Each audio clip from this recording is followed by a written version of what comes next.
আপনি যে শহরে বেড়ে উঠেছেন, আজ থেকে 30 বছর আগে ওই শহরে যে কজন ডাক্তার ছিল, এখন ঠিক ওই একই শহরে তার চাইতে বেশি সংখ্যক হাসপাতাল আছে।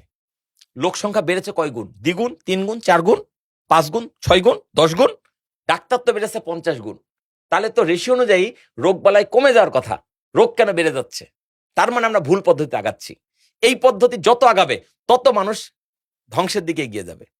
আগেকার মানুষ তো ভালো থাকতো, কেননা নেচারকে তারা ইয়া করে নিয়েছিল ন্যাচারালি। এখন তো নেচার থেকে আমরা দূরে সরে গেছি। শুনে অবাক হবেন, এই যে স্বাস্থ্য খাতের এই দুর্দশা, এর সূত্রপাত কৃষিবিদদের হাতে। ইয়েস, আই রিপিট, কৃষিবিদরা আমাদের দেশটাকে ধ্বংস করছে।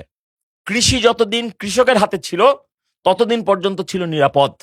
যখনই কৃষিবিদের নামে ডিগ্রিধারীরা এখানে নাক গলালো, তখন থেকে ঝামেলা শুরু। এরা গবেষণাগারে নানা রকম জাত আবিষ্কার করে, যেগুলো একটা কীটনাশক আর সার ছাড়া উৎপাদন করা যায় না। বাংলার মাটিতে, বাংলাদেশের মাটিতে এখন বছরে 16,000 কোটি টাকার কীটনাশক ছিটানো হয়। কত? 16,000 কোটি টাকার কীটনাশক ছিটিয়ে ফসল উৎপাদন করা হয়। সেই বিষাক্ত ফসল খেয়ে আমরা অসুস্থ হচ্ছি, ওই হাসপাতালে যাচ্ছি, ডাক্তারের কাছে যাচ্ছি, ডাক্তার আবার ঔষধ নামক ড্রাগস লিখছে, যেই ড্রাগসের বাজার মূল্য 32,000 কোটি টাকা। হিসাব মিলছে? 16,000 কোটি টাকার বিষ খাইয়া 32,000 কোটি টাকা রুগী হচ্ছে। এটা আবার সরকারের কাছে দেওয়া হিসাব। আমার ধারণা, ভ্যাট ট্যাক্স যেগুলো ফাঁকি দেওয়ার জন্য গোপন করে, সেগুলো গোপন না করলে দেখা যেত ড্রাগসের মার্কেটটা 48,000 কোটি টাকার। এক জায়গায় সমস্যা শুরু, আরেক জায়গায় সমস্যার। আচ্ছা, আমরা যদি সমাধান নিয়ে কথা বলি, সমাধান একটাই, ফিরতে হবে প্রকৃতির কাছে। কৃত্রিম সবকিছু থেকে বেরিয়ে আসতে হবে। কোনো বাজারের কোনো কেনা খাবার খাওয়া যাবে না। দয়াল বাবা কলা খাবা, গাছ লাগায় খাও। আমরা ভুল করছি, ভুল করছি, ভুল করছি। আমরা শিক্ষিত হওয়ার নামে, সভ্য হওয়ার নামে অসভ্য হচ্ছে, বর্বর হচ্ছে। পরিষ্কার কথা। ফিরতে হবে মাটির কাছে, মাটির সাথে সংস্পর্শ থাকতে হবে, মাটিতে হাঁটতে হবে। সভ্যতার সবচেয়ে ভয়ঙ্কর আবিষ্কার হচ্ছে জুতা। মানুষ যখন থেকে জুতা পড়তে শিখেছে তখন থেকে তার মাটির সাথে কানেকশন চলে গেছে।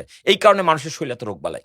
মাটি এমন এক জিনিস, আপনার আমার শরীরে খালি পায়ে দাঁড়ালে মাটি শরীর থেকে বিষ টানা শুরু করে দেয়, শরীরকে রোগমুক্ত করে দেয়। কিন্তু আমরা তো আজকাল সেই সুযোগই দিচ্ছি না মাটিকে। নগরায়নের নামে সবকিছু ঢেকে ফেলেছি। নো, মানুষ কিসের তৈরি? মাটির তৈরি। মৃত্যুর পর কোথায় যাবে? মাটিতে। আচ্ছা, যখন বেঁচে থাকে তখন কি খাই? মাটির তৈরি খাবারই খাই। আমি যে ভাত খাই, ডাল খাই, শাক খাই, সবজিগুলো কোথায় তৈরি হয়? মাটিতে তৈরি হয়। আপনি মুরগির আন্ডা খান, ডিম খান, এই ডিমটা কোথায় তৈরি হয়? মুরগির পেটে। মুরগি কি খায়? মাটির খাবার খায়।